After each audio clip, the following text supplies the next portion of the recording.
Assalomu alaykum, yaxshimisiz? Men hozir Qozog'istondan turib video отчет qilyapman. Aslida hozir men Qozog'istonda yashayman, lekin bizlarda Qozog'istonda Chimkent shahrida Sayram qishlog'i bor. Sayram qishlog'ida ko'pchilik o'zbeklar yashashadi. Shu hisobidan o'zbekcha gapirish men uchun qanday desamki, yoshligimda o'zbekcha gapirganimdan keyin o'zbekcha gapirish menga ma'qul ko'pincha.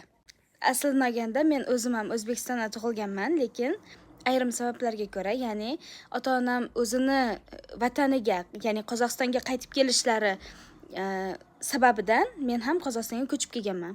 Lekin Qozog'iston pasporti bor, ya'ni Qozog'iston grajdanstvosini olganman. Bu bilan faxrlanib aytamanki, o'zbekmiz.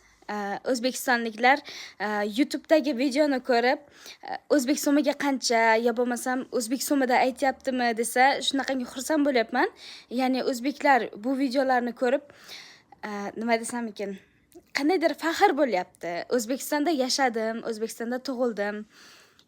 Endi hozir esa Qozog'istonda ishlab ham yashab, meni videolarimni, ya'ni biz qo'yayotgan Sayram sarposi nomidan chiqarilayotgan videolarni ko'rib, kommentariy yozayotganlaringizdan juda ham xursand bo'lyapman. Mana shunaqa ko'rpachalarni bizlar tikyapmiz.